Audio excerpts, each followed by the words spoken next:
All right, Andy, I would love it if you would explain to our viewers what a sleeve valve engine is. This is a cutaway of the engine of the Willys-Knight. Okay. Okay, and they call it the silent Knight because it has no valve train. Wow. So it basically has two crankshafts. You have a piston, you have a sleeve around that piston, and then you have another sleeve around that sleeve. Okay. I was saying those basically almost act like a reed valve almost. So basically what happens is as this motor rotates, okay, the piston's going down. See that opening? Going to open up. Yeah. It's going to draw fuel air into the cylinder. Going to compress. Then it's going to come up, and the other sleeve's going to come up, and that's open up, and that's your exhaust. Okay. And okay, so that's how that happened. Where's the other crankshaft? How does that work? There's two cranks. The crankshaft that turns the crank, and the other one that operates the sleeves.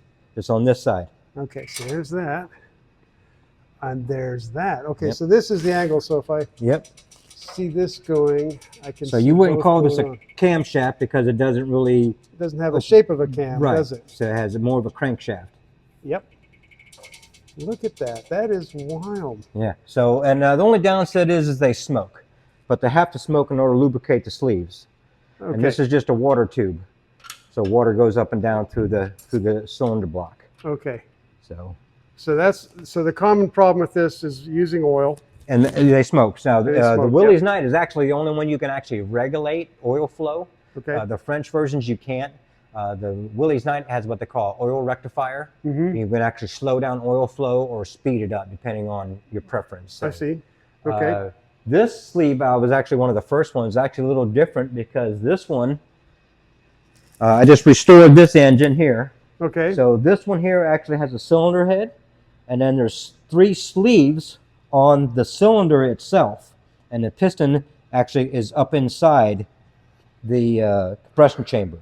Really? So, yeah, so it's a little different than that sleeve valve engine compared to the most ones. This is more similar to the Stearns-Knight or the other version. So the sleeve valves basically work like a valve. Yeah. They open it, let air fuel in, the other sleeve comes up, that's the exhaust. Right, but they're shaped like a cylinder. Yes. So they're a little tricky. So I haven't had the pleasure to open up other than those yet, but I have opened up this one that is just a little bit different than the other ones. If we could slow down just a minute, because I need to wrap my brain around this a little bit. So how does the plumbing work? Because you have, obviously those are the exhaust.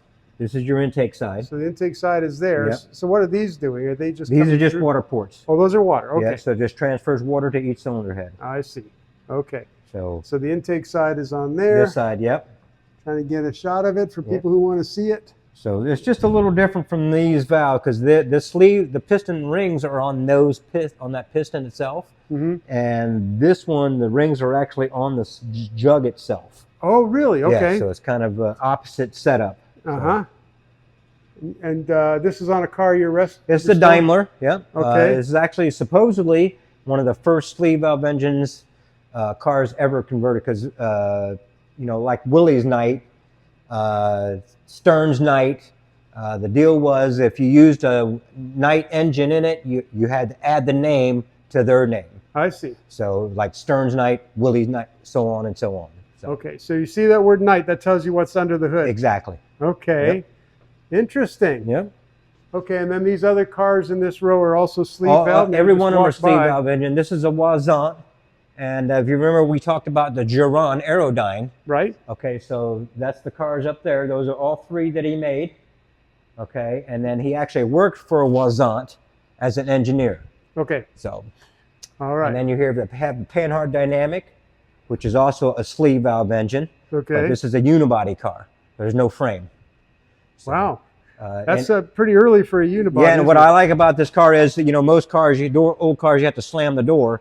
And this one. Wow. So perfectly machined. Very nice. And then we have the Willys-Knight.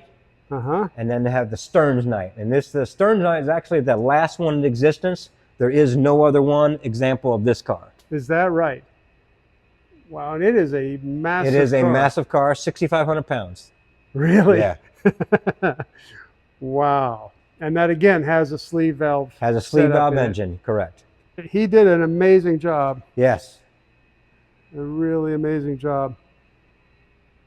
Well, thank you for You're very welcome. instructing me on the sleeve engine, sleeve Yep. valve.